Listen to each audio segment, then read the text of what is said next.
everybody can say anything they fucking want. It takes money to get out of the hood. Mm-hmm. It 100% does.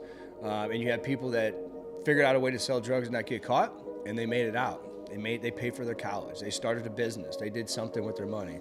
Then you get some people that are addicted to the life. She's probably going anyway, you idiot. You're going to college. Like, you're not. The odds you make it from high school through college are the same person. Like, you got to go buy a lottery ticket because you got a better chance to hit the jackpot. Right? There's only a few people that fucking do that. He gets in a car accident. He hits a semi. Woke up face first, covered in blood, face down. Found God. Didn't do music for 10 years, 8-10 years. We were right there. And then 2.5 years ago, shot himself. From today? Yeah. He and changed my life forever because. Honestly, I was still doing music. Welcome back to the NobleLore podcast. This episode of the NobleLore podcast is brought to you by NobleLore. What do we do? Well, we are like the record label of podcasting. We come in and we not only produce and edit and do the whole show running for you, we also come in and we market it for you and we put a strategy together on how to get your name out there and how to build trust on the internet. So if you like NobleLore, click the link in the bio. And we'll take care of everything for you. Now on to our conversation with Rocky Aliberti. Yes. The reason for microdosing mushrooms is to get rid of Xanax, is to get rid of anxiety pills, right? And I've seen so many of my good friends go down, like actually a really good friend of mine that you would have never thought had anxiety or depression or anything like that. And he said he went on down a bad road with Xanax. He said he started fucking taking way too many, like, deep, dark thoughts, everything possible. And a good buddy of mine, grows his own. So he started packing them up, microdose mushrooms. He goes, try these. It changed who he was, and he's back. Like, best thing ever. Wow. Takes one in the morning. And it's the same, for him, that amount is the same feeling that you get from Xanax. You're just up and you're just smiling. Now, you can abuse anything when you start taking 3 or 4, like I'll do sometimes. Then you're actually in a mushroom trip. Now you're like, oh fuck, I need to sit down. Yeah. But if you take one, the way you're supposed to, just pop it in the morning, like it makes you feel like you're on a Xanax. Gotcha. And you're just smiling. But it's natural as fuck. Like that Xanax is fucking up your serotonin and all types of stuff. That mushroom ain't doing nothing. You can drive on a microdose, right? I mean, it's no different than driving on a Xanax. They're not telling you not to. They're prescribing it to you, saying go be about your day, like go be a human being. So it's the exact same thing that they're doing with that stuff. Gotcha. And I believe in that stuff. Like I believe, mushrooms, marijuana, those different things are gonna. That's the fear of the fucking big pharma is these actual true from the earth stuff. That's why big pharma companies invested in marijuana 10 years ago. That's why a lot of your major, like Mallinckrodt, Pfizer, they own fucking marijuana facilities. Them motherfuckers are growing across the United States of America right now in these big warehouses. Why? Because they know that's part of the future of medicine. So is mushrooms. Mushrooms, like mushroom tea, like is so good for you. It's like drinking green tea. Like it's got so many good things. Like the gummies you eat that are mushroom based, all that stuff. Not like tripping mushroom based. I'm just talking about organic mushroom based. Like it's really good for your body. And they were doing clinical trials at Johns Hopkins and all these things for mushrooms that they I don't know why they stopped, but like you just hear you talk about PTSD that soldiers have, and you see these studies that they're participating in, and you're like, holy shit, it's incredible. These numbers are like astronomical. It's out of this world. Well, dude, if you could give a soldier a PTSD like that are killing themselves, like literally, one of my best friends, Josh Griff, he was a Marine, one of the first Marines dropped in, right? He said they killed to which Afghanistan deployment? Okay. And how old are you? 25. So, how old are you? 27. So you guys don't actually really understand how bad my friends came back fucked up from that war. I was 43 years old. I was a sophomore in college when the towers went down. My friends that joined the military at 18 years old didn't think they were going to war, and they went straight into fucking war, right? And they didn't just go into a war. They went into a war where we killed everybody. So they go from, hey, I'm going to be in the Army or the Marines for 4 years, might have to go to battle, to you get dropped in and you're killing men, women, and children because the kids have machine guns they're pointing at you. So they were going to villages and they would just mop everybody up. That's how we won. We dropped the bombs first. Air Force lays them out. Marines go in. And my friends came back not okay. He said that they would have to, I get 2 stories on this. Josh said that they would have to start playing a game and just counting them. Because like they had to take the humanation out of it because like it was fucking with them. They couldn't sleep. They'd see their faces and everything. So they had to play a game like I got 15 today, I got 20 today, you know, and it's fucked up to say, but like that's how they got through doing their job, which thank you guys. That's why we're a free country. That's why we're able to do what we do because of that stuff. You know, do I agree with all our wars? No, but our towers went down. Who knows the conspiracies? I don't give a fuck about the conspiracies. There's people that died in those towers and their soldiers are on the ground. That's all I care about, right? Those are Americans that are going to fight for what we thought we believed was right. Doesn't matter right, wrong, or indifferent or what happened at that time. There were still boots on the ground. They still did their job, and they came home fucked up from it. One of my good friends was the first Marine, again, another one in the same group. His guy that he was in a building with, it's over his left shoulder, was the first soldier killed in the war. It was killed by friendly fire. It was one of our snipers fucking shot him across the thing. It was the first soldier killed in the war. So we're at one of my friend's birthday parties, and it was he just got home. We're shooting off fireworks. It was the 4th of July. He fucking goes underneath the kitchen table and pisses himself. He's down there shaking like this, right? And I was laying on the ground talking him through it, like, you know, down, everything's gonna be good. You're gonna be good. You know, you're home. This is not the war. And you could see it in his eyes. He had no idea where he was at. And that's the first time I experienced a soldier coming home from battle for true PTSD. Then he turned to heroin. Now he's back. He got better. I thought we were going to lose him. He went down a bad road after that, you know, because he just tried to numb the pain. And now he's back. Good father, good husband, all that stuff. But, man, he came home really fucked up. And I have a lot of friends that came home really fucked up from that war. You know, people that went later is different. But those beginning soldiers, man, they went through a lot of shit that they didn't think they were going to have to go to. Because a lot of people that went later, you signed up. You knew you were going to war. You know, it was like after it was a reaction. Yeah. Those 2 years before, you didn't know. But 2 years after that, you're signing up. You're like, you're trying to go to war because you knew you were going. I mean, fuck, we were over there, 15 years, something like that. So, like, you knew you were going to war. But those first people did not know they were going to war and came back really, really fucked up from it. And so there's a difference. You did say there's a difference there of like the expectation setting. Of damn right there is. Yeah. Damn right there is. A lot of you, I know you like you've got a lot of friends that you know either passed away or come have these struggles. You're from North County, is that right? Like what kind of what would you describe your friend group as, and what were you guys growing up? And very mixed bag. What part of North County? Hazelwood. Went to Hazelwood West. Senior year, they put up metal detectors. We have to walk through school, and it's a pretty normal thing in North County now. It wasn't when we were younger. And North County wasn't a terrible place all the time. And it's still not a terrible place. I have a lot of friends that still live out there, there's a lot of people and I hate saying see color because that's not a real thing to me because I don't see color, I see people, but you have to see color because you have to recognize what they go through. And people that don't recognize what African Americans got to go through, I think you have a rude awakening because they do go through a lot more different things than I do.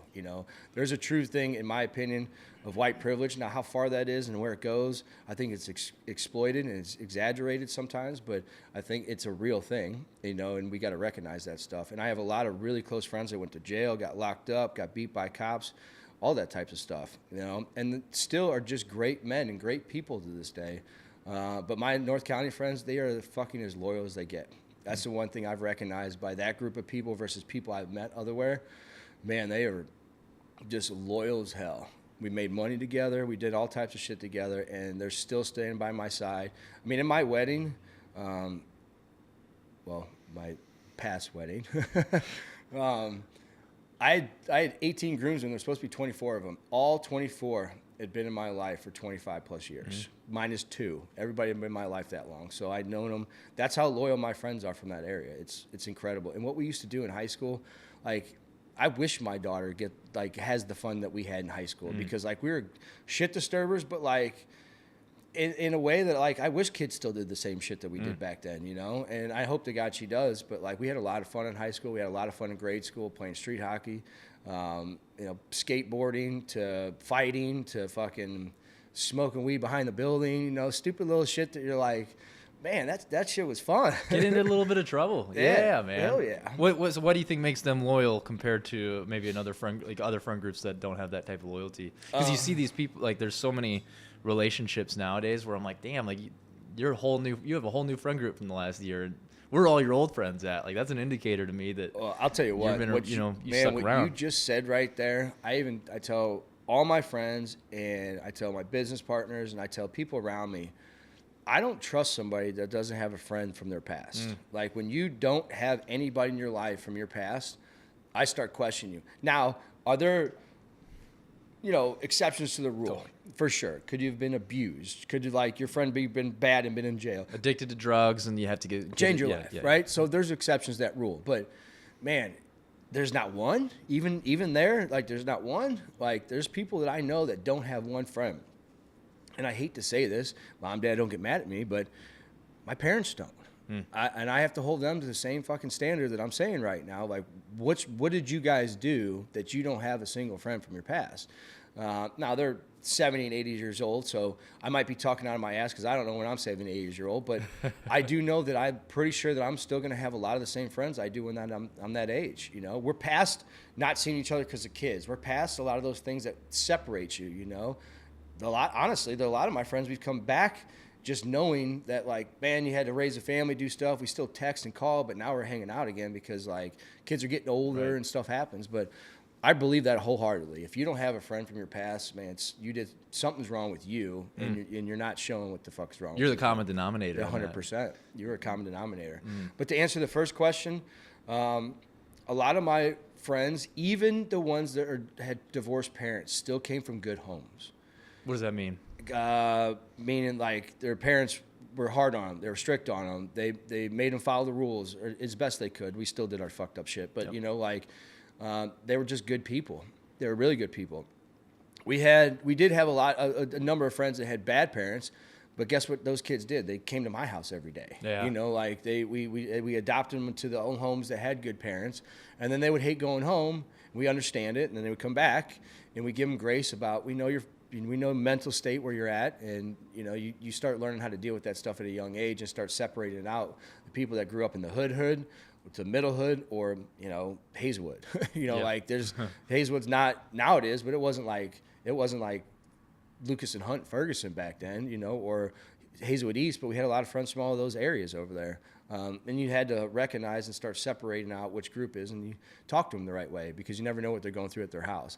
But a lot of my close-knit friends, they just came from good homes. Like I said, divorced or not, the parents had their compass pointed north, and they were good people. That's what I always wonder of. Like, there's always two routes that someone can take from a troubled background. It's you can see the example that's put in front of you and follow that, or you can see the example that's put in front of you and say, I don't ever want to be like that. So from just your experience in life, what have you noticed of what makes the difference in that? Is it the money? So, in what way? What do you mean? People that come from troubled homes they're trying to find a way out. Well, everybody can say anything they fucking want. It takes money to get out of the hood. It 100% does. And you have people that figured out a way to sell drugs and not get caught, and they made it out. They paid for their college. They started a business. They did something with their money. Then you get some people that are addicted to the life. And then you get the people that get caught, and now they're locked up for it. That's a common denominator for me. And everybody says, like, well, I came out of there. You could have too. Well, how did you get out? And I'm telling you, you'll trace it back to sports, or you'll trace it back to money. Or they were a phenom in music and just hit the fucking jackpot, which, Nelly, look at that. There's a couple people, Chingy, that did that. Quan did that. They came out and they hit the lottery because they're really good at music. But it costs money to make music. You know what I mean? So, like, all of it dives back to figuring out a way to earn some money. And I'm not mad at the people that hustle. Like, that's what they have to figure out a way to do. Some of those people are hustling just to keep their fucking lights on. They're coming home from high school to a house that their parents can't fucking feed them. And they're like, fuck this, I need to eat. So you figure out a way to eat, and you start selling drugs. And I know drugs ain't the answer, but it's not a bad route to be able to get yourself out, especially if you get caught and you figure out a way to stack it, not spend it, and figure out a way to start a business or put yourself through school and stuff like that. But to me, that's a common denominator, is money. Yeah, because the drug dealers are the natural business owners, right, to some degree, and you can kind of figure out what's going on there. So, and then were you playing hockey in high school? Yep. And then, so where are you at now? You're in high school. You're going on to play to college? Yep. Played at UMSL, University of Missouri, St. Louis. Okay. I actually was getting ready to go play St. Mary's in Minnesota. It was NCAA Division III school. And I was in love with my girlfriend. And Something about a girl. I stayed home. I stayed home for a girl. And then she went and played college soccer in St. Louis and MoBap, and then she broke up with me. Damn. Why'd she break up with you? I don't know. We're still friends to this day. Shout out Jackie, but she's really good people. You know, it was young. I was young. You know, it was my first love. So I even had a conversation with my parents. I was like, I know if I go, she's gone. And they're like, she's probably gone anyway, you idiot. You're going to college. Like, you're not. The odds you make it from high school through college are the same person. Like, you got to go buy a lottery ticket because you got a better chance to hit the jackpot. Right? There's only a few people that fucking do that. So that's why I stayed home. By sophomore year, we were broke up. But, man, I love my life. It was the best decision I ever made. If I had gone up to Minnesota, I don't know where I'd be right now. I have no idea. You know, I would have probably made that team and sat the bench because they were a national championship team. Here, I played, and it was awesome. And now I coach in the same league that I played in. So I coached Lindenwood Division II, and that's where I played in college. Actually, my team at UMSL was technically Lindenwood's first team, meaning my coaches at UMSL stopped putting the money behind the program because hockey is expensive. So we had to fundraise and stuff like that. But Lindenwood told the coaches, like, hey, we'll back this. We'll do this. There's a rink in Wentzville, and they bought up the rink. So my coaches shifted over, made more money, able to give kids scholarships, but I was a senior. So I played my last year at UMSL, and then the team folded at that point. And then I went and coached high school hockey. I gave myself a break from hockey for a little bit, you know, because when you're in the grind, like, you eventually get burnt out on it. But it's the game. I can't get rid of the game. I can't get rid of the competition. It's stuck inside me, you know. So I went and started coaching high school hockey. Was the head coach of Francis House Central for four years, assistant coach for 1 year, a head coach for 4 years. One of my best friends, Gary Gardner, was the head coach at Lindenwood, and he's like, hey, man, I'd love to have you on my team. Come on over. So I've been with Gary for 10 years now. This is my 10th season there right now. And this season is our best season we've ever had. Man, I've been seeing you in the big news, man. Listen, 32, 2-1 as our record right now. Fucking best crazy. In franchise history. Like we've never. How do you do that? How do you make that happen? How does one make that happen? Build a culture, build a program, recruiting. You know, year over year, because you know I've said it in a couple different podcasts, and I've said it in our men's group too. One time, losing the last game is the most humbling thing you'll ever experience in your life. And when I say that, it's not just sports. Like the last game could be anything. Last stretch. When you lose the last game. Like, you're not the winner. You're not a champion. You didn't win. I don't give a shit. Like, we're winning right now, but if we don't win the last game, we didn't fucking win. And we're not. Who cares about our record book season? It doesn't matter. If you don't win that last game, you did not win. You lose. And that's life right there. And I'll tell you what, that's every time we lose that last game, it puts you right back to the drawing board, figure out a way to not lose it, not lose it, not lose it. And I'll tell you what, the head coach, Gary, that man works his fucking bag off. I can't be there as much as I'd like to be, like I was younger, because our practices are really early now. So with business and stuff like that, it's tough. But, you know, he just appreciates when I'm there as much as I possibly can be. But, man, that guy works his bags off. So how do you build up that culture? What does that culture look like? The culture is one team, one family. Okay. We've rolled with that for such a long time. You know, a hockey locker room's a lot different than a lot of other sports, and every other sport will tell you that. Like, hockey players they're fucked up.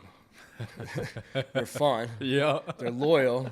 They ain't scared of shit. Yeah. It's the only sport you can fight in still, right? I mean, look at the USA Olympic team. Yo, goosebumps, man. That was fucking amazing. I'll tell you what, that was, for me, like one of the coolest things to ever watch and experience. You're just like, I mean, and then when the Kachuk boys got interviewed, they said, why'd you guys do it? They said they booed the national anthem. We didn't like it. Amen, brother.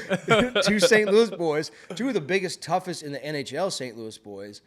So let's do this, you know. And here's another thing on the Canadian side, too. Sidney Crosby, you know, McDavid, like those guys, you know, they were pissed off at their fans. Like, they're not trying. Crosby's lived in the United States for 20 years, you know. Like, he's damn near a U.S. citizen. He's lived here longer than he's lived in Canada. But he still plays on the Canadian national team. You know they did not want their fans to boo that. Like they're sitting there going, I'm guarantee you they're sitting there going, you guys, every player on that American team is fucking a diehard. Like, what are you guys doing, you know? So I hope tonight, the U.S. doesn't return the favor. Like, we better have more class than that. In Boston, I hope to God the U.S. does not boo the Canadian national anthem.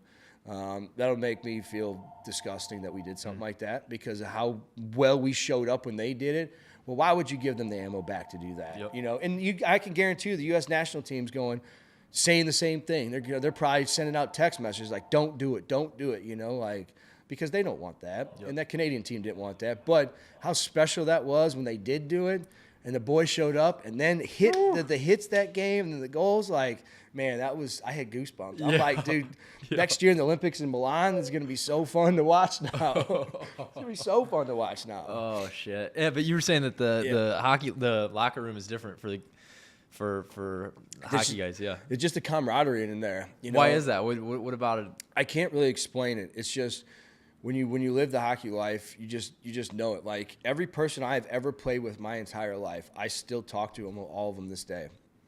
I can't say every one of them because I grew up in Maine, so those guys I don't talk to anymore. Mm-hmm.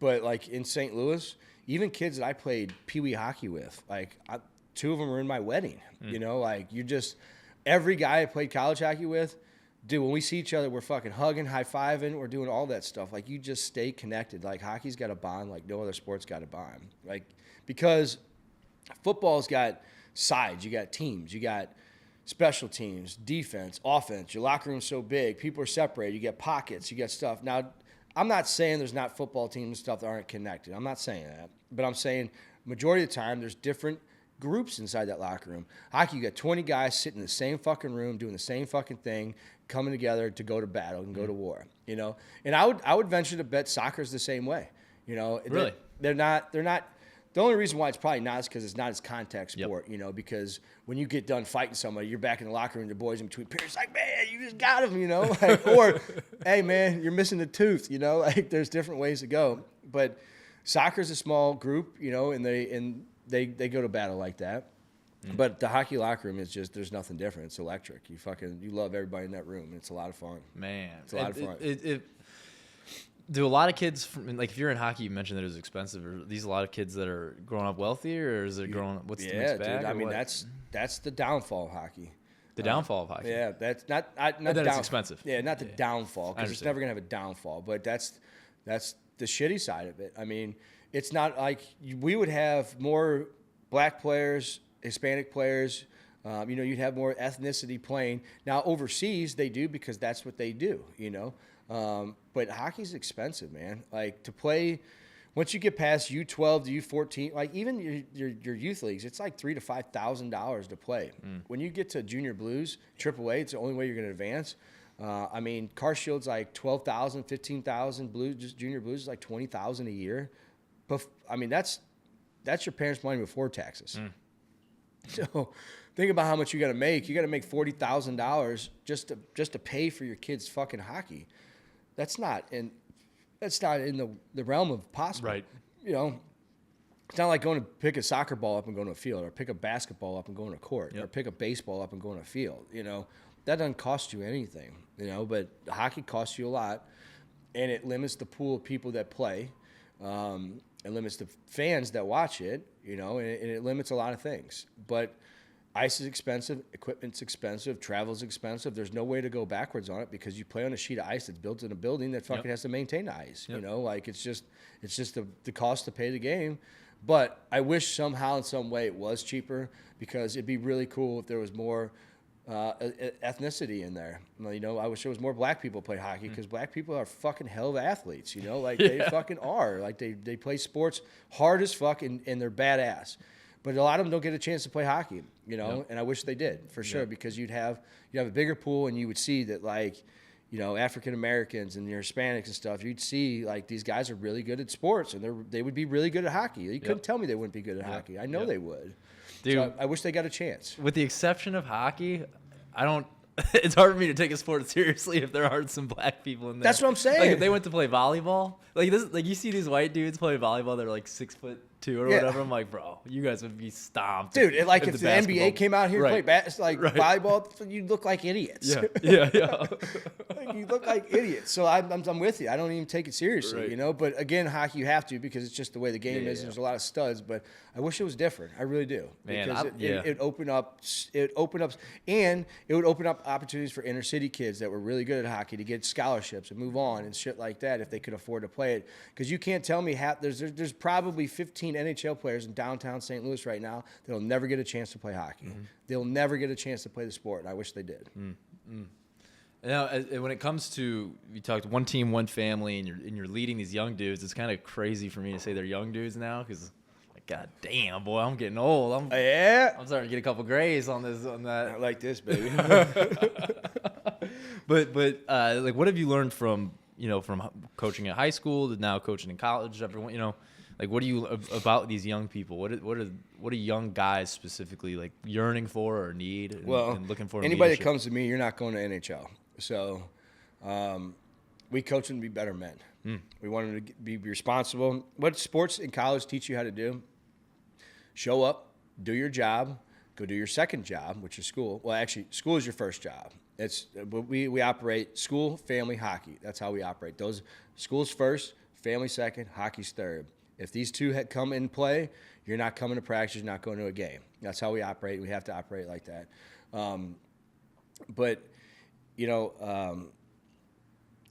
It's special to watch the amount of kids that we've gotten, introduced them to their careers with friends that we know, internships that they stay in St. Louis because of some job we found them. Like, it's really cool to watch these guys become men.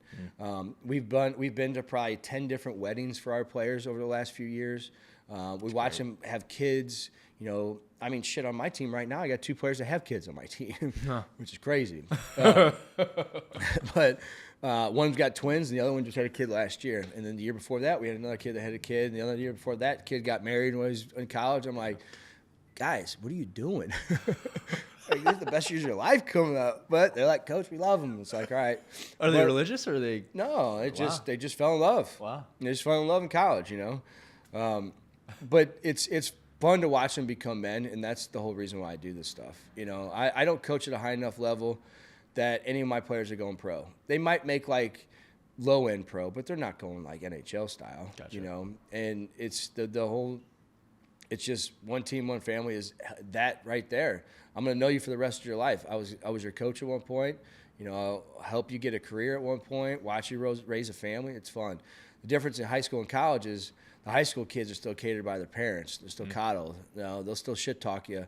The college athletes, they don't say shit back. They're like, yes, sir. Yes, sir. I'll do that, sir. Yes, sir. You're like, man, this is awesome. You have your every once in a while one, but high school, you'd have parents bitching about players' time, their playing time and stuff like that, which I get too, because they still have to pay. The parents have to pay in high school.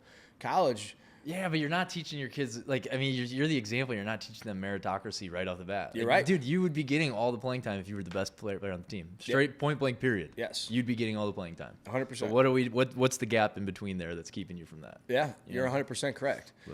In high school, I had to talk to parents. College, parents just hug us and say, great game, coach. Yeah. Like, there's no, we will never have a parent ask us about their kids' playing time or any of that stuff in college. It's not a thing. So to remove yourself from the parents is like such a relief. I could never go back to coaching like a youth kid or a high school team. Like, I wouldn't know how to deal with the parents. I wouldn't even know how to deal with my mouth. Really? Like, yeah. What's changed between then and now? I've grown up, but you can't I don't know. You can't drop F-bombs all over the place. You got parents watching practice, Gotcha, I don't know. It's a different game. When you start advancing to higher levels of all sports, the game changes. Your attitude changes. How people look at the game changes. How parents look at the game changes. It all changes when you start advancing to higher levels in the game. And, in high school, that's not a high level of hockey. Like, that's just fucking high school hockey. It's not. In the same way with all sports. Baseball, you're not getting recruited out of high school baseball. Soccer, you're not getting recruited out of high school soccer. Basketball, you're not getting recruited out of high school basketball. Football, yes, because it's the only fucking thing. That's where I think football fucks up. Like, they only have football in high school and they have football in college. They don't have a minor league system. They don't have a select team system. They don't have none of that. You know stuff. why that is? I have no idea. Gotcha. I have no idea. I mean, I think the idea of the XFL being a feeder system and like the NFL picking up a team like the AHL did, like baseball's got what, 4 levels of minor leagues? Hockey's got 4 levels of minor leagues. Basketball's got 4 levels of minor leagues. Soccer's got probably 12 levels of minor leagues. Why the fuck doesn't football have them? Like, that doesn't make any sense. And football is the most physically demanding one of all of them. Right. So you're expecting a kid that's 22 years old to be going against a 35-year-old lineman? What? Why not give that kid 5 years to advance and get bigger and stronger by the time he's 28? Why not give him a chance to do what he's supposed to do in minor leagues? Yeah. But they don't have them. They got NFL Europe. That's not really a minor league. Then you got the Canadian League. You can consider it. Then you have arena football. What Kurt Warner came after, so that's why everybody's arguing. But it's like that's not. None of them are attached to the NFL. It's not a true feeder system to the NFL. It's where you can have 2-way contracts. We have a guy that went down. Let's bring a guy up. There's nothing like that in the NFL, and I have no fucking idea why. I get the only thing that I'm thinking of right now is that because it's such a physical sport, there's more opportunity for injury. I mean, I don't know. Hockey is probably the same way too. But maybe, I don't know. Is hockey lower impact on? No, it's actually they did a test of people hitting because the hockey players going 30 miles an hour hitting people. Boy.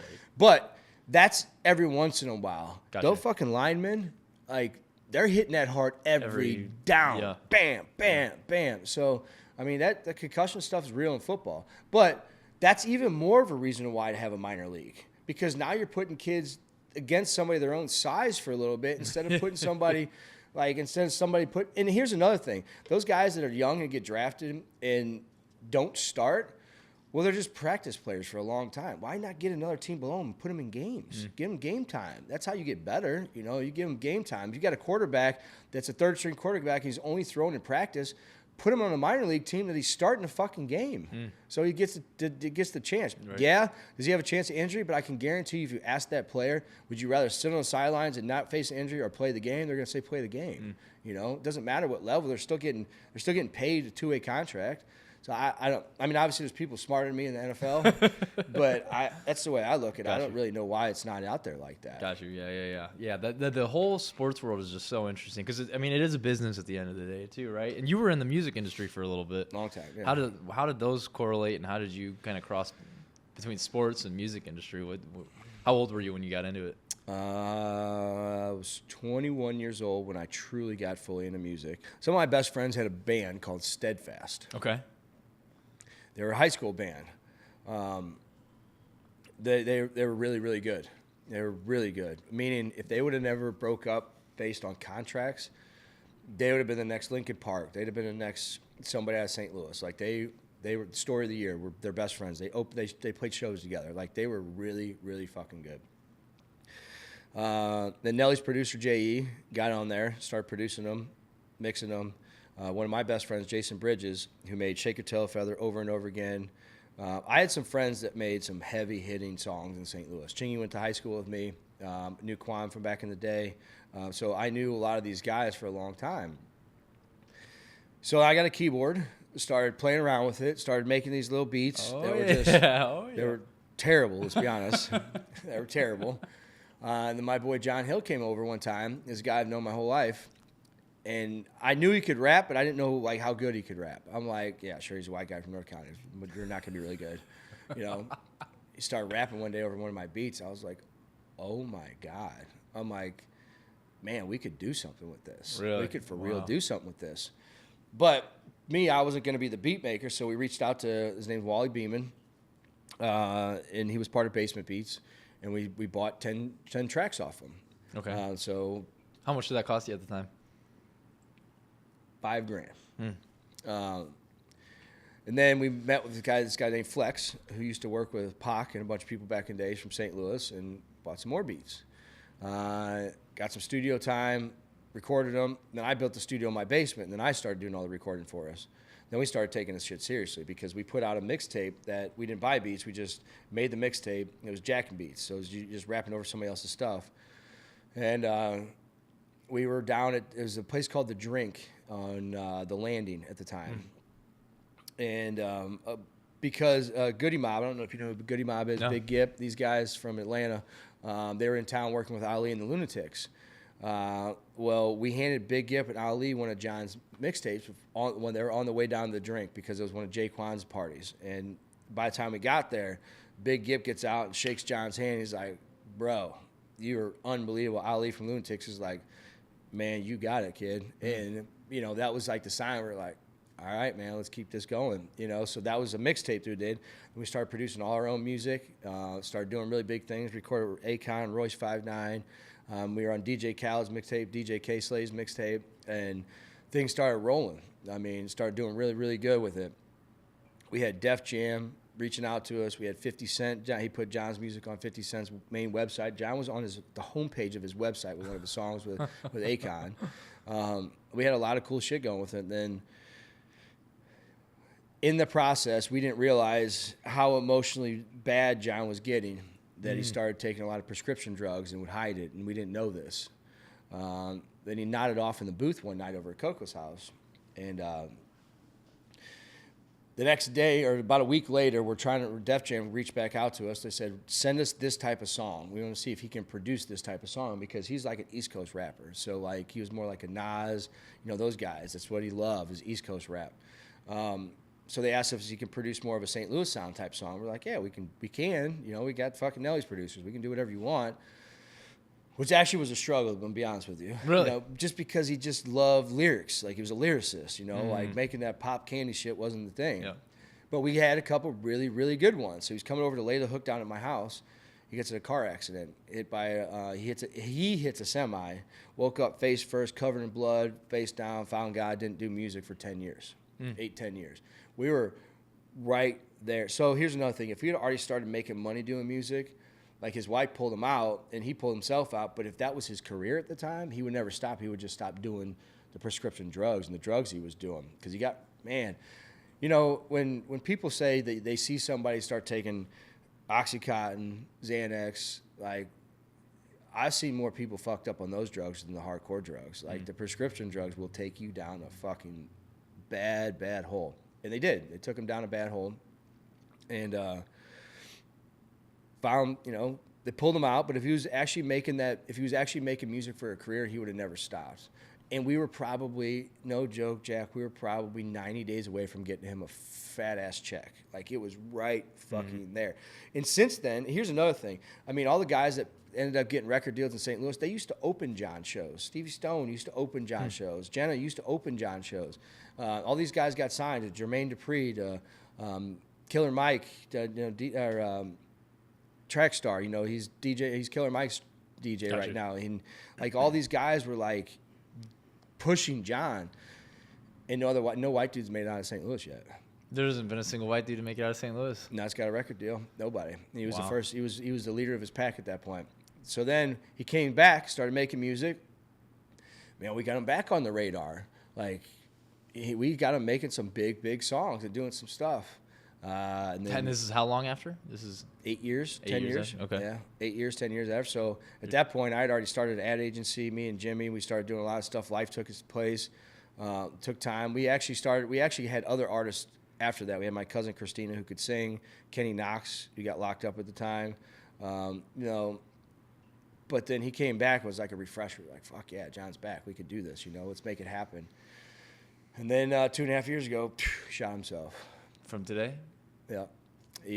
And changed my life forever, because honestly, I was still doing music 2.5 years ago. Like, Really? I was gonna rebuild a studio in my basement.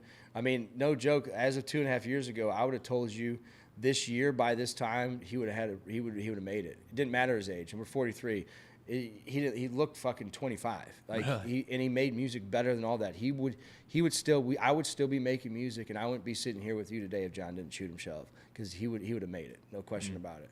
So life changed after that. How does that transition? What transition in his life? Because got on the right track presumably after those 8 years, and I don't have an answer for that. He was sober. He took his life sober. So when we thought he was on drugs, it was one thing, but he took his life sober, and that for me was really hard to grasp. why? Because I always thought problems were chemically induced, And then after this happened, you realize, you know, he was talking about he has this pain inside him he can't get away, and that's where the drugs came in. It masked the pain. When he was sober, the pain was worse. It was like he you know, he kind of left us a video, and he was just like, the pain is so strong, I can't explain to anybody what it is, and I want to hurt myself every single day. And he's got 2 beautiful kids, beautiful wife, great job, made over $100,000 a year, like made music. Like, if you looked at him and said, you wouldn't be like, what are you sad about, you know? And you can't pinpoint anything on him, and that's what bothers me, is that, like, there was no saving him. Mm-hmm. And, you know, there's a lot of friends in your life that you're like, they take their life because they're drunk and they make an emotional decision, right? I had 3 friends that past year that we talked about that took their life from emotional decisions. I don't believe this was an emotional decision. That's what's really hard for me, is like, and even more fucked up sounding, because I believe in Jesus and I believe in heaven and hell and I believe in suicide and all that stuff. I mean, I almost think he's in a better place. Like, the amount of pain that he described, I couldn't imagine feeling that every single day. You know, you're just like, wow. Mm. But go back to the good stuff. That's where my life came from. Music. Music was everything to me. Like, it was my whole life. It built me who I am. You know what I learned? I learned that owning a record label is what started marketing for me, because a record label is just a good marketing company. Anybody that pushes music is just a giant marketing company. That's all they are.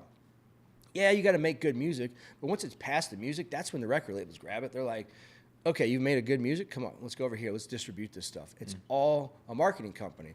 So then I just started a marketing agency, me and my boy Jimmy, which transpired into everything that I do now, is because I just understand marketing because of music like that. It was the best thing that ever happened to me, was understanding and connecting those two, that music, marketing, the world, everything needs to be marketed. You know, that's right. And it changed everything. It changed my whole perspective on life. Everything, like, give that Instagram. You know, I'm getting upgrading my Instagram a little bit. I'm getting some more interaction with the ladies on there. So, hey, you know, it's all on there. But that's what we're trying to do.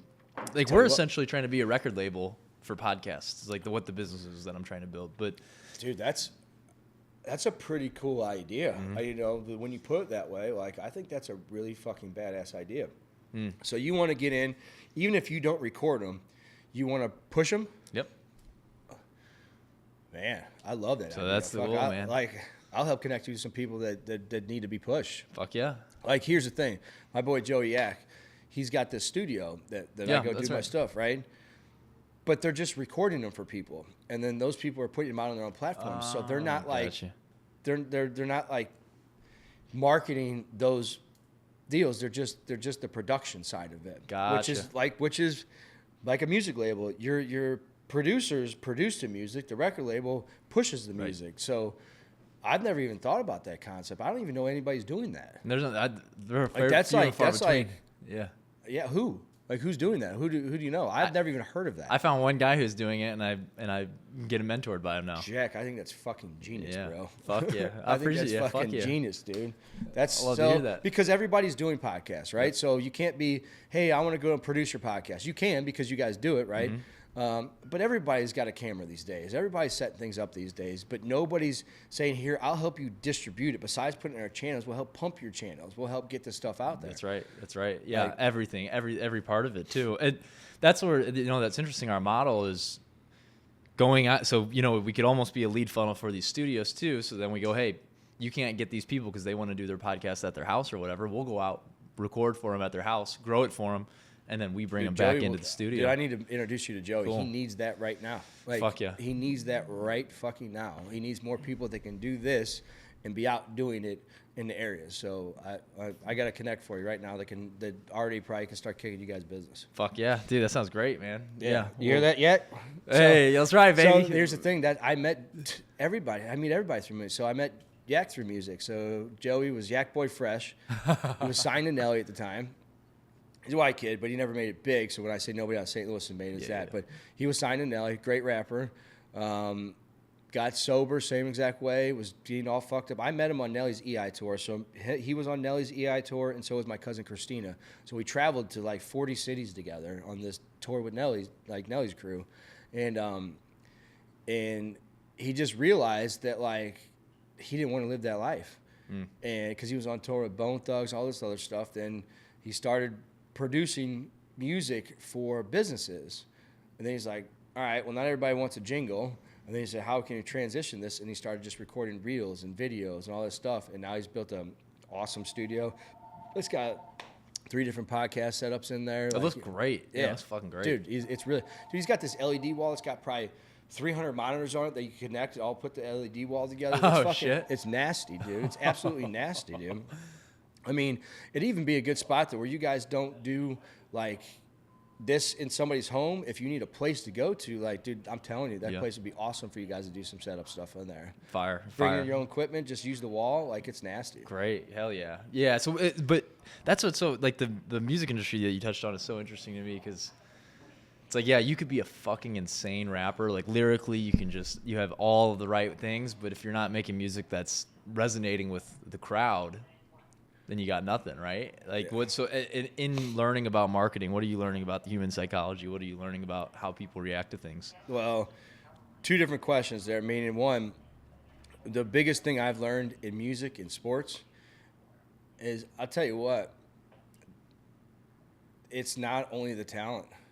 To be able to make it in a sport, you could be the best player on the ice, but you got to be coachable. You got to show up. You got to do your job. You got to be disciplined. In music, you could be the best rapper on planet Earth. Like, I'm talking fucking nasty. You got to be marketable. You got to listen. You're going to have to do things sometimes you don't want to do, make songs you don't want to make, which unfortunately, everybody's like, that's selling out. That's selling out. No, that's how you get paid, and then you can push your own stuff, right? Yeah, you got to play the game. Yep. Anybody that doesn't play the game doesn't make it. And we could sit here and argue all day long. Well, this guy and Master P and bullshit. They still played the game. I promise you did. They promise you they did. They found songs that got hooked on. But the best people aren't the ones that make it. Like, you could sit here and tell me that there's probably 25 rappers in St. Louis that are 10 times better than Nelly. 10 times better than Nelly. They will never see the fucking light of day. Ever see the light of day, because they're still stuck in the hood selling drugs and they can't get out of it, right? Same way with sports. Same way with business. Like, doesn't mean, like, you don't have to be the best to make it. You just got to be disciplined. You got to work and you got to listen. And that's the difference in mentality, too. That's the psychology behind it, is too many people get stuck on they're the best and they're owed that. You ain't owed shit. That's right. Nobody knows you shit. Fucking work and do your fucking job. That's how you make it. That's how you win the last game right there. Amen. So what makes someone marketable? What from what you've seen, what type of person is it? Could it be fucking anything, or is it just... Depends on what type of stuff you're doing. You got to be relatable. So if you're making country music, you better be a fucking country motherfucker. So marketable and relatable are pretty intertwined. 100%. Yeah. No question about it. Yeah. You have a jelly roll that's like breaks the mold, right? Every once in a while, you got somebody like that. And that's not just in music. I'm talking in business. You have somebody like, dude, you're in sweatpants and a T-shirt and you're a billionaire? Like, what are you doing? Like, how did you pull that off? So you have people that break the mold. But that doesn't change the fact there is a mold, and that like it goes like that. And you're absolutely right. Being marketable and being relatable are 100% intertwined. You got to intertwine those things, because if you're not relatable, you're not even marketable. So the other side goes out the fucking window if you're not marketable. Yeah, you have to be. There's this quote that I fucking love. It's by Carl Rogers, I want to say. It's the most personal is the most universal. Meaning, dude, text me that. Oh yeah, will do. Like, that's dude. That right there is unbelievable. Why does that resonate with you? I mean, I watch people try to do that shit every day. You know, I mean, I guess that's the only breakdown that I can say. That you see that happen in real life. You see the people that try that and the people that don't try that, and you see the people that win. You see the people that don't win. Winning has a pattern. Like, there's no doubt in my mind, winning has a pattern. And the people that pick up on that pattern are the people that actually win. They have anybody that wins, like, they have the same movement, the same characteristics. They do the same things. They talk about the same things. They act the same way. They wake up early. They do, you know, it's very cliche. Have a wake up early. Have a morning routine. Do this, do that. But it's true. But it's absolutely true. Nobody that wins sleeps till fucking noon every day and goes out to a bar till 3 a.m. Like, that's not it. Now, do you have those times in your life that you do that? Absolutely. Like, I love to have fun, you know? On the weekends, you know, I have fun. Vacation, Vacation Rocky's the best. He's the best. I know. Yeah, I know. Not a care in the world. I know it. I don't give a shit. Yeah, we did. I've seen it, yeah. Colorado, baby. Vacation Rocky's the best. I love Vacation Rocky. But when it's back home, it's like, I want to win. Yeah. I want to fucking win. And to win, you have to do the same thing. Say that quote again. Yeah. The most personal is the most universal. Yeah. Yeah. For sure. Like, no question about it. That's how you build relationships. How you build friends. That's how you relationships is how you win too.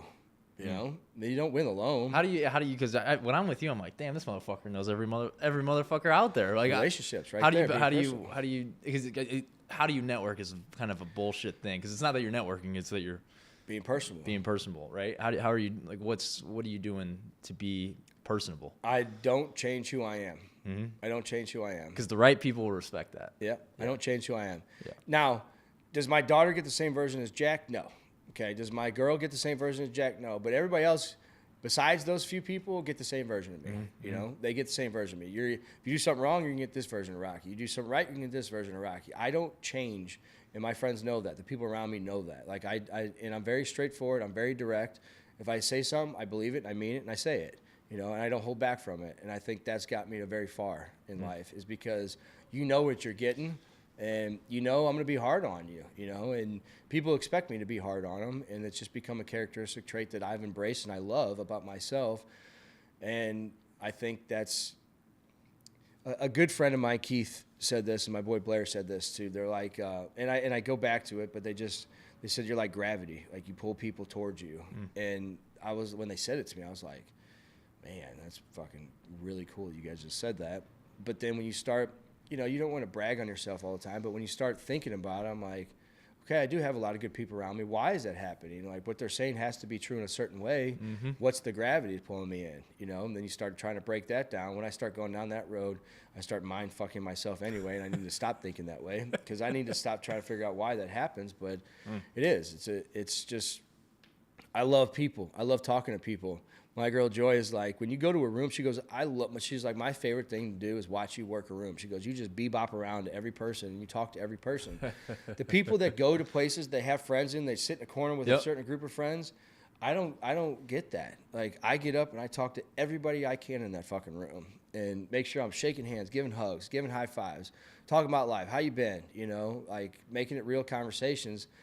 Why don't people do that? Not expecting people to come to me and talk to me. Right. Like, the people expect people to come to you and talk to you. I don't know. I just don't get that. I don't get that. So is it just that people are nervous and they don't know how to have a conversation outside of, weather and sports or what? Like, why are people not going out and talking to people? I don't know, because I think it's a very universal thing that when you don't have a good, I can't say this. I was going to say not have a good personality. That's not right. I think it's a very universal thing when people best example, class reunion. When you walk around your class reunion, you walk up, how you been? Great. What you doing these days? Work, kids, family. It's the same fucking answer. Then you go to the next person. Hey, how you been? Great. Work, kids, family. Yep. So it's the same fucking conversation over and over again. So people go out in public, and it's people they haven't seen in a long time. It's the same fucking answer. Mm-hmm. So they're like, I'm sick of having these stupid, superficial conversations at work, kids, family.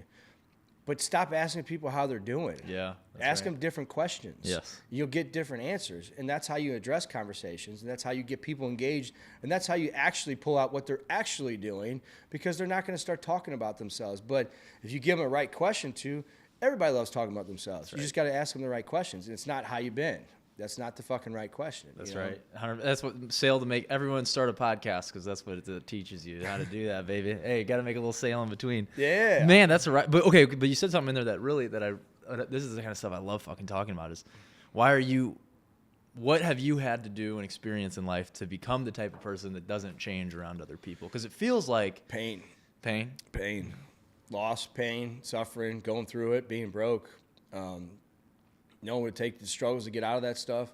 I relate it all back to pain. Why does pain changes you? It changes you into the type of person that doesn't change for other people. Correct. Right? Yep. So what's happening there?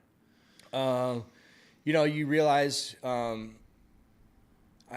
It's a tough question, but a really good question. You realize, this is a superficial answer. You realize what matters most, and then you start realizing what matters most is you.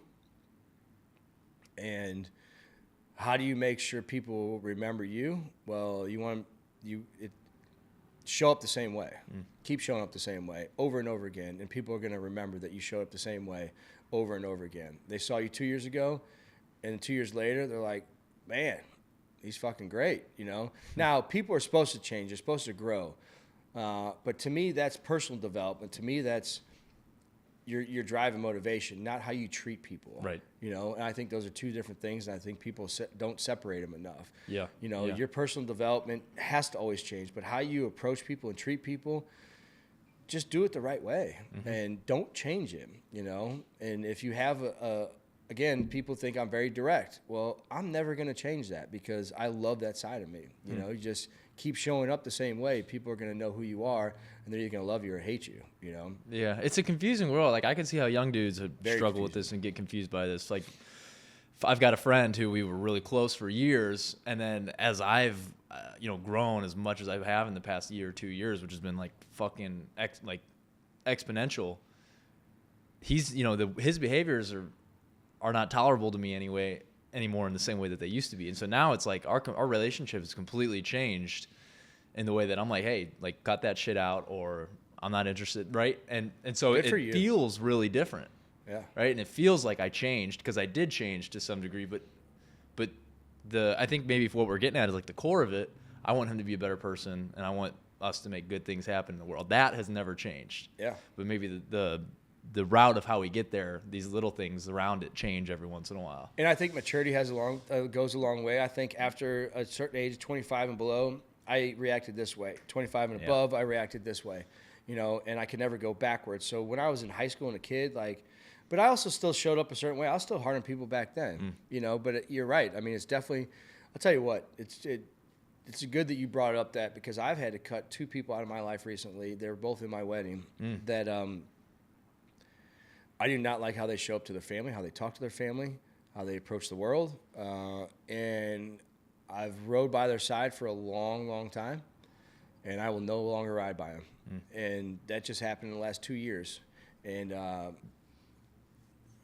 when people can't, I think the way you treat your family and you treat the people around you, like how he treated his daughter, how he treated his mom, I'm like, okay, you're going to treat your own family like that? Well, we consider our group a family. So how are you going to treat our family, And we've watched over the years, it's the same thing. They're going to treat those people the same way, or they're going to treat these people the same way.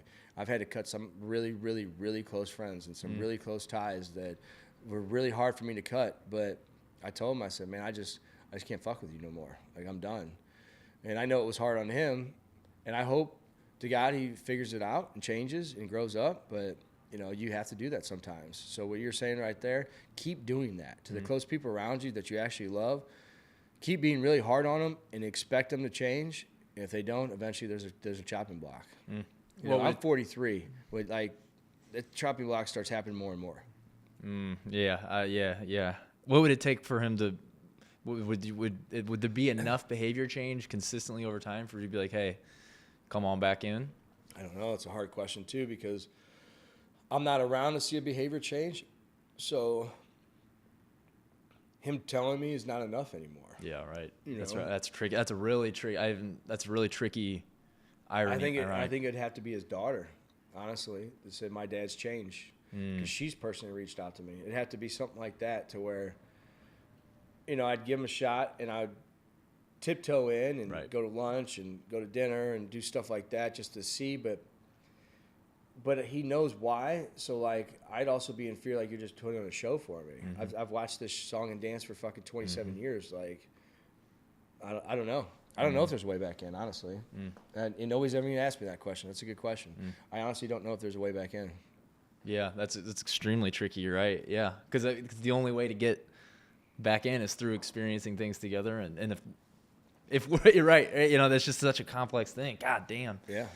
Oh man. So, and on the other side of the coin of new people coming into your life, how what do you have to notice for someone to become a new friend? Because presumably we're making friends throughout the rest of our lives. And on the other hand, you're seeing a lot of success right now and you're getting into a good position. How do you know if someone's wants to be a friend because they want to be your friend, or someone wants to take advantage of you, or someone wants the resources that you have? How do you discern? I think it's all of it. Meaning, I think anybody new in your life is coming in for all those reasons. And not to say they're coming in to take advantage of it, but there's definitely people reaching out because they see success. But it doesn't mean they're wrong for reaching out. It doesn't mean they're bad for reaching out. I embrace some of that stuff. If I'm willing to pass down any knowledge I've had, and if somebody's like wanting to talk or getting attached or becomes friends because of success, I don't shy away from that. Honestly, I don't shy away from that, because that person that might attach themselves to you because of that, they might turn out to be an amazing human. And you're shutting them down because you're scared that they might be attaching to you because of some of your success. But if they aren't, they'll show their colors. Like, people tell you who they are, and you can hear them within the first little bit. So the people will tell you who they are. So you got to be skilled enough to understand what they're telling you. And trust yourself enough that you can tell that if it comes to it. Yeah, but still embrace it. Let those people in, because you never know how that person can change your life. This little bitty person over here that might be nobody one day, might be somebody one day because of what you give them, what advice you give them, and you might never get that opportunity to do it to them because you're shutting people out, because you're scared they're going to try to piggyback off your success. Who fucking cares? Find out. But you got to be smart enough to know the difference. But I embrace that shit. I love people. That's awesome. I love people. I love that, because that's... And then again, on the other side of the coin, there's no such thing as unconditional friendships either, right? Even if this person can't provide me anything other than maybe they make me laugh, that's the condition of our friendship, right? Right, dude. Fuck, I'd rather have that friend than most of my friends. Like, anybody can make me laugh. I want you next to me all the time. That's like my favorite thing to do. Like ask my girl, like, I am a fucking goofball. I wake up in the morning. She's like, how do you wake up in the morning laughing and goofing every day? I'm like, I just love laughing. I love people that make me laugh. I love people that talk shit to me and make me laugh. Like, I love it, So that's I've been thinking about this a lot recently. Of like, if in a conversation or whatever, if I make you laugh or you make me laugh, why does that feel so good? And I think in the theme of like what I talk about on my podcast, which is communication and how to make people feel heard, if you tell me a joke and I'm laughing, like, 100% I have completely and utterly heard you. Like, what you have said has hit me, whereas you could be telling me about marketing or something and I could just be nodding my head. Yeah. And you don't 100% know if if it's really resonated with me. When I laugh, it's an involuntary thing. And bam, like, we are heard right now. That's actually a really good way to put that, because that's a fact. Because the amount of times I'm sitting there going, good. No way. You hear me say no way 3 times, I'm done. I'm not even listening to you no more. That's crazy. That's crazy. Man, that's crazy. Man, you lost me the first day. That's crazy. Right. But if I laugh, man, I'm all in. Like, I'm listening to everything you're fucking saying, especially if I'm belly laughing. I'm like, all right, say it again. What do we do? How do we do this again? Yeah, I think that's what makes this is kind of a tangent, but that's what makes comedians like one of the most powerful human beings, or a funny person, one of the most powerful people in that room over anyone else, because they can get people's attention and they can control the room. Or you could be talking shit to me and we're in an actual argument, but if I say something quick and funny that makes the people around watching laugh, man, like, that's just and I tell you what too, what I've learned with people that are funny is they're witty and they're smart. It takes an intelligent person to be witty and smart. You can't be a dumb dick and be able to do that stuff. Yeah. Because then you're like, what the fuck did you just say? Like, to be able to just rattle some things off. And I think my funniest friends are some of my most intelligent, successful friends. Like, because they're just smart and they're witty and it just turns into comedy. Yeah, they're observant, right? Yeah, they're observant. Like, they can observe and read and be self-aware enough to understand the situation. Yeah.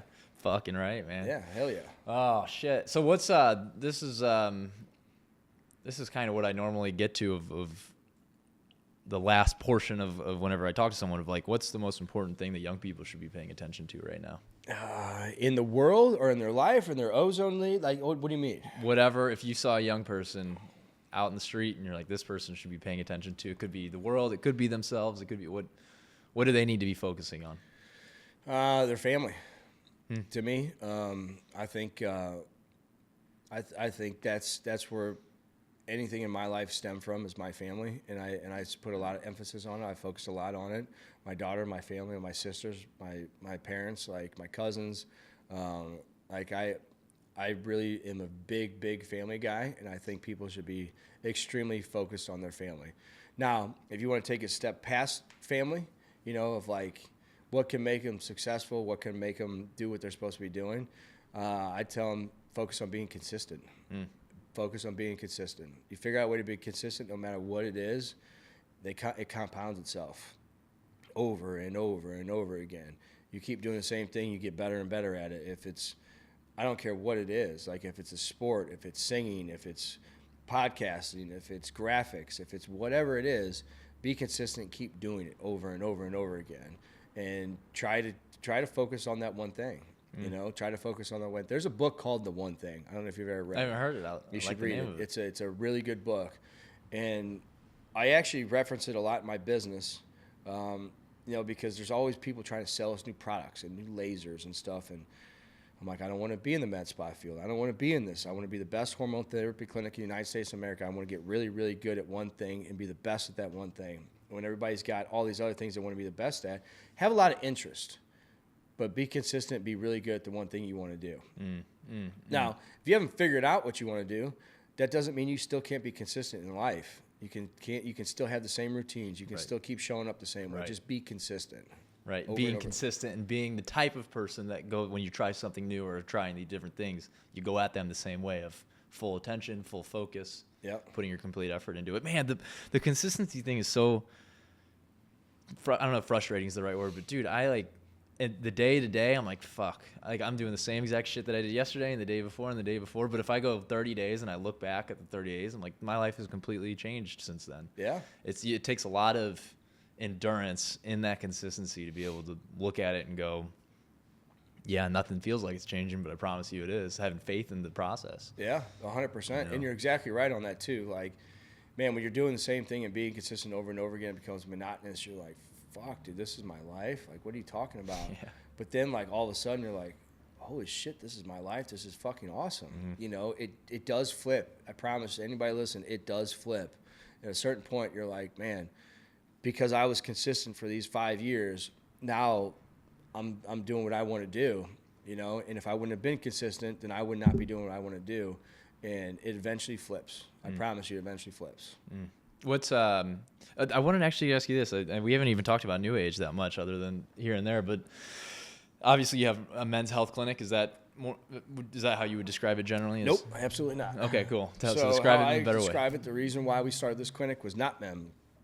We wanted to have a place, a husband and wife, boyfriend and girlfriend, partners could go in the same place and take the journey together.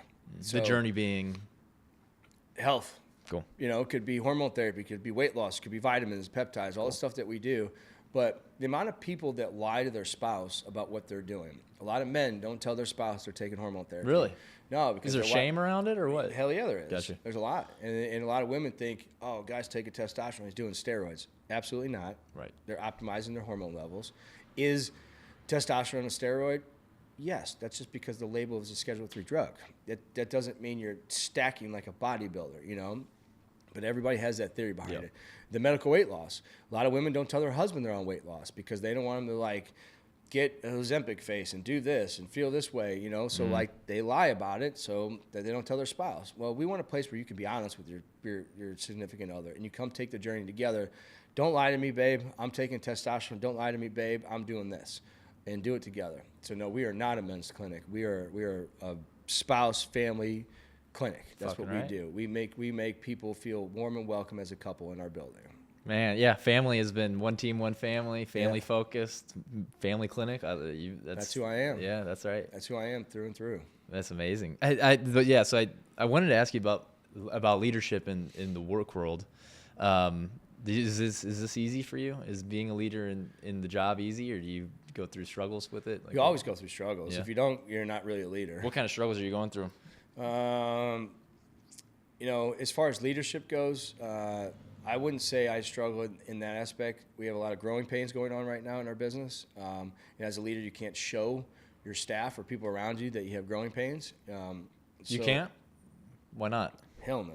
You can't show kinks in the armor. That's not how your staff goes. Oh, we're taking this to the end with you. You know, if we talk about, we're doing great, by the way, Jake. We're on top of things. I love it. Yeah. But if you have to, there's things your staff can't know. As a leader, you can't be talking loud and wild and all types of stuff.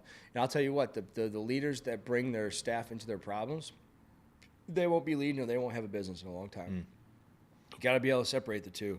I think being a good leader is taking the burden on your shoulders, is leading from the front, showing them that you'll do the same thing they do. If you're going to clean the toilet, I'll clean the toilet. You know, like if you're going to do this, I'll show you that I'm doing this. We're going to go fly our cars, I'll fly our cars with you.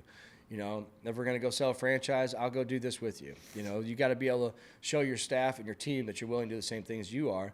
But you also got to make sure that, you know, just like those pictures where like it's a dad hugging a kid and the arrows are in their back. You have to do the same way in your business. Like you take the arrows. Your staff doesn't need to see those arrows. You need to make sure that those are just piercing you and they're not making their way through them. Because as soon as they start making their way to them, that's when people they stop believing in the vision. They stop believing in you. And they stop believing in what they got going on. And they'll start looking elsewhere, you know, because there's a lot of jobs in this world. So if you want to keep the team that you have, you got to make them feel part of a family. Back again at that, you got to keep them part of a family, and then they feel safe. Safety is what people stay in jobs for, is because they feel safe and secure in their jobs. If they ever feel that they're not safe and secure in their jobs, whether it's tomorrow or 5 years down the road, they're gonna be looking. They're gonna be like, the next opportunity, they can be bought at that point. They don't feel safe and secure, they can be bought. And you want to make sure that they can never be bought. And bought doesn't have to be, safe and secure doesn't have to be money. It just has to be a vision and a business and a plan that's going the right direction, as everybody's rowing the right way. And that's how you make somebody feel safe and secure.